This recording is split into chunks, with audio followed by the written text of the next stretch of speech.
welcome to the land of the eternal blue sky, Mongolia. Today we journey back in time to the 12th century, to the life of a man who would shape the course of history. His name was Temujin, but the world knows him as Genghis Khan. Born in the harsh landscapes near Lake Baikal, Mongolia, around the year of 1162, Temujin's life was never meant to be ordinary.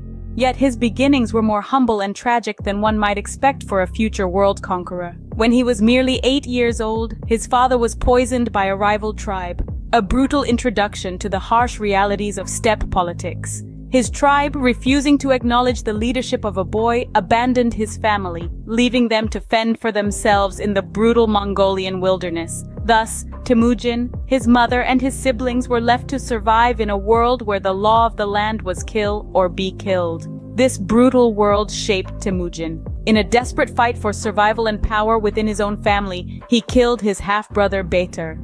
This act, while shocking, solidified his position within his family and marked the beginning of his ascent to power. As he grew older, Temujin started to gather followers. His charisma, combined with a keen understanding of Mongolian tribal politics, allowed him to form alliances with two of the most powerful steppe leaders of his time, Jamukha, his blood brother, and Toghrul, the Khan of the Karaite tribe. These alliances would prove crucial in his rise to power. However, this is just the beginning of the story. As he grew, he began to gain followers, and along with alliances with Jamukha and Toghrul. The journey of Temujin, from a boy abandoned by his tribe to Genghis Khan, the ruler of the largest contiguous empire in history, is a testament to his indomitable will and strategic genius. His name would echo through the ages, forever etched in the annals of history. But that, dear listeners, is a tale for another time. However, as his reputation grew, his relationship with Jamukha deteriorated into open warfare. Temujin's boldness and charisma had begun to outshine Jamukha, sparking a bitter rivalry. Around 1187, this rivalry culminated in a fierce battle, with Temujin facing defeat and his followers scattering. It is believed that during this low point, Temujin might have spent some time as a subject under the Jin dynasty, a period which remains shrouded in mystery. Yet, the man who would become Genghis Khan was not to be kept down for long. In 1196, Temujin emerged from obscurity once more, his spirit unbroken, his resolve stronger than ever. His charisma and leadership drew followers back to him, and he began to consolidate his power. But it wasn't just his charisma that attracted followers. It was his vision of a united Mongolia, free from incessant tribal warfare, that truly inspired them. However, not everyone was inspired by Temujin's vision. Toghrul, once a close ally, now viewed him as a threat. In 1203, Toghrul launched a surprise attack on Temujin, hoping to nip the budding power in the bud. But Temujin, ever the tactician, retreated, regrouped, and retaliated with overwhelming force, defeating Toghrul and further cementing his reputation as a formidable leader. With Toghrul defeated, only one major obstacle remained: the Naiman tribe, led by Jamukha. The ensuing conflict was more than just a battle for power. It was a clash of ideologies. Jamukha believed in the old ways of the steppe, with power concentrated in the hands of the aristocracy. Temujin, on the other hand, believed in meritocracy, where anyone, regardless of their birth, could rise through the ranks based on their abilities. In the end, Temujin's vision prevailed. He defeated the Naiman tribe, and Jamukha, his once brother-in-arms, was executed. This marked a significant turning point in Temujin's life. With his main rivals vanquished, he was left as the sole ruler in the Mongolian steppe. The once fragmented tribes now stood united under one banner, one leader. After defeating the Naiman tribe and executing Jamukha, Temujin was left as the sole ruler in the Mongolian steppe. This marked the end of his rise to power, a journey marked by hardship, conflict, and perseverance. But as we'll see in the next scene, this was just the beginning of his reign as Genghis Khan, the great Khan of the Mongol Empire. In 1206, at an assembly, Temujin formally adopted the title Genghis Khan. The meaning of this title is still a topic of debate among scholars today, with interpretations ranging from oceanic ruler to universal ruler. Regardless of its exact meaning, the adoption of this title marked the beginning of Temujin's reign as Genghis Khan, the great Khan of the Mongol Empire.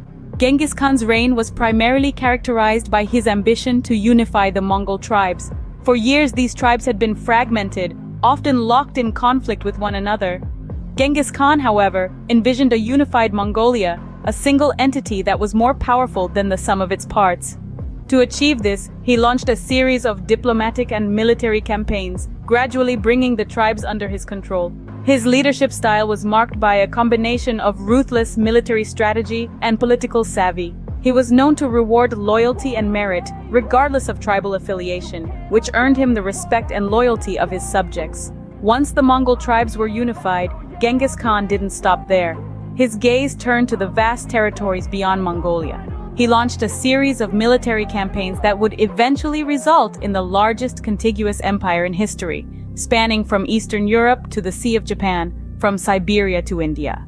These campaigns were not merely conquests. They were a demonstration of the Mongol Empire's military prowess, its organizational skills, and its ability to adapt to different terrains and combat strategies. The Mongol army, under Genghis Khan's leadership, became a force to be reckoned with, feared and respected in equal measure.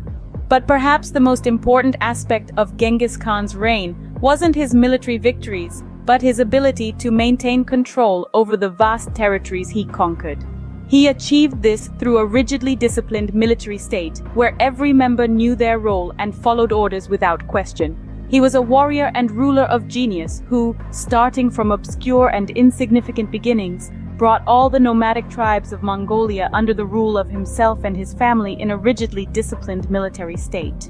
His empire later became the largest contiguous empire in history, spanning from Eastern Europe to the Sea of Japan, from Siberia to the Indian subcontinent. The Mongol Empire, under the leadership of Genghis Khan, was a force to be reckoned with. This vast expanse of land was not just a testament to Genghis Khan's military prowess, but also his uncanny ability to manage and govern diverse cultures and societies.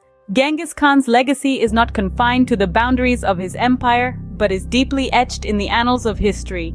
He introduced radical changes in governance that were ahead of his time. One of his most significant contributions was the establishment of a merit-based system, breaking away from the tradition of appointing leaders based on lineage or connections. This move fostered loyalty and efficiency, significantly boosting the administrative functionality of his empire. Religious freedom was another cornerstone of Genghis Khan's rule. He allowed his subjects to practice their religion freely, without any fear of persecution. This policy of tolerance not only fostered peace within his diverse empire, but also attracted intellectuals, artisans, and scientists from different parts of the world, enriching the Mongolian culture. Genghis Khan was also instrumental in abolishing torture. He believed in the principle of innocent until proven guilty, a concept that was revolutionary for his time. He established a legal code, the Yasa, which laid down laws and punishments, ensuring justice was served evenly across his empire. Furthermore, Genghis Khan was the architect of the first international postal system, the YAM. This network of horse riders and relay stations facilitated swift communication across his vast empire, strengthening his control and governance. But the reign of the Great Khan was not eternal. He ruled the Mongol Empire from 1206 until his death in 1227. His demise brought an end to an era of unprecedented expansion and growth, yet his death was not the end of his influence. The legacy of Genghis Khan lived on through his descendants who continued to expand and govern the Mongol Empire, adhering to the principles laid down by their forefather. Even today, his influence can be felt in the modern world. The principles of meritocracy, religious tolerance, and efficient communication systems that he championed are integral to societies worldwide.